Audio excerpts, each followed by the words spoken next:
Մի քիչ սպասենք հարգելի ընկերներ, մի քիչ սպասենք մարդիկ սկսեն հետևել այս ուղիղ եթերին ու ներկայացնեմ, թե ինչ տեղի ունեցավ։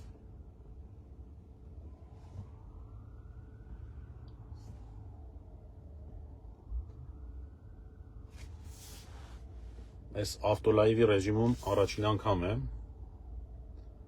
Ռուբեն Իսմայելյան օրինակ եմ վերցրել, հիմա հաշվի առնելով, որ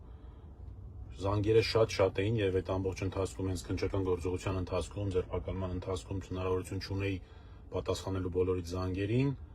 հիմա կփորձեմ ամփոփ ներկայացնել, թե ինչ տեղի ունեցավ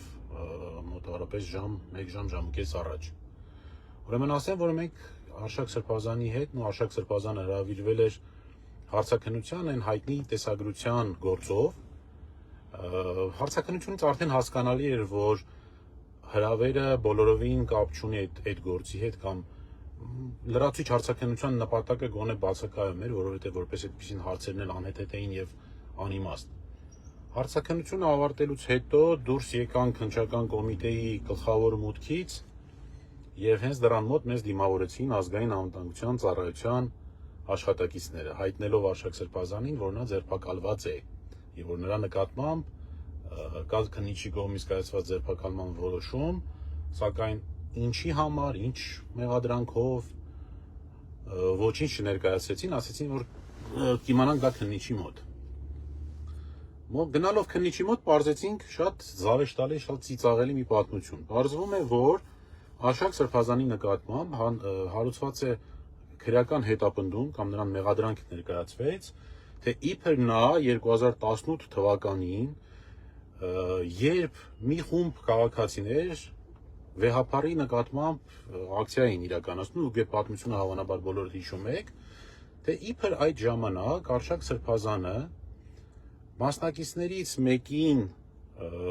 վարկաբեկելու համար, այդ միջոցառման մասնակիցներից մեկին վարկաբեկելու նպատակով հանձնարարել է իր ծառայողներից մի շոր մեկին, որպեսզի այդ մասնակցի ուսապարկում դնի թմրամիջոց։ Պլան։ Իբր այդպիսի մի վարկաբեկման գործողություն են իրականացրել։ Եվ այսքանն էր, այսինքն ըստ էության այսքանն էր ամբողջ մեղադրանքը, բնականաբար այս պահին ես չունեմ նյութեր տվյալներ, որ հասկանամ, թե ի վերջո որտեղից այդ ամեն ինչը։ Բայց շատ կարևոր մի հանգամանք կա, որ պետք է անպայման դրա մասին խոսել, որ այս իշխանությունը հենց այս մեղադրանքով ձերբակալելու, այնուհետև կալանքի տանելու նպատակներից մեկը, ինչ հոդված են դրել, փաստորեն Արշակ Սրբազանին մեղադրում են թմրամիջոցներ իրացնելու մեջ։ Մեղադրանքը թմրամիջոցներ իրացնելն է։ Ակնհայտ է, որ այս հոդվածով քաղաքական նպատակներով, հաշվի առնելով նաև Արշակ Սրբազանի դիրքորոշումները, այդ մասին հրապարակային նրա հայտարարությունները, զուտ կրում է հենց իրենք փորձում են վարկաբեկել Արշակ Սրբազանին։ Ներողություն զանգ եկավ, խնդրում եմ մի զանգարեք այս պահին, որպեսզի հանրության մոտ ստեղծեն տպավորություն, թե իբր Արշակ Սրբազանը զբաղվել է թմրամիջոցների կամ զբաղվում է թմրամիջոցների իրացմամբ, բայց թմրամիջոցի իրացում հոդվածի փաստական, այդ մեղադրանքի փաստական հանգամանքներում դրված է, որ իբր Արշակ Սրբազանը հանձնարարել է ինչ-որ մեկին, որպեսզի ակցիայի մասնակցող քաղաքացիներից ինչ-որ մեկի ուսապարկում թմրամիջոց դնեն, որ հետո այդ մարդուն վարկաբեկեն։ Այսպիսի զավեշտալի, այսպիսի, չգիտեմ էլի, սենց մեղադրանք, ինչ ասեմ, Արշակ Սրբազանը ամուր է, ինչպես միշտ, շատ հետաքրքիր տրամադրությամբ, ինչպես ասում են, ամեն ինչ կսպասենք, բայց ոչ այսքան, թեև իրականում արդեն բացարձակ ամեն ինչա պետք է սպասել այս իշխանություններից եւ նրա կամակատար քննչական մարմիններից, ասեմ, որ ազգային անվտանգության ծառայության աշխատակիցները շատ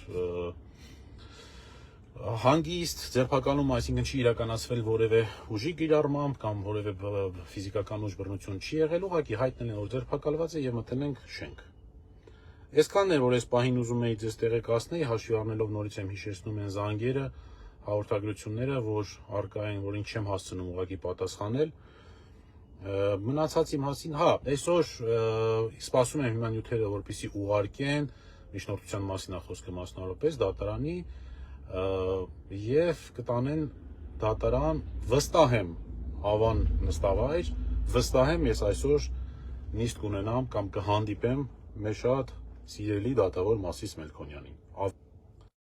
Այսքանն էր, որ ուզում էի ձեզ ասել, հույս ունեմ այս ավտոլայվերը հաճախակի չեն դառնա ինձ մոտ։ Շնորհակալություն, ընթացքում էլի հանդես կգամ հայտարարություններով, հենց նորություն լինի, դատարան, դատավոր, ժամ, տեղ, այդ ամեն ինչի մասին կիրազեկեմ։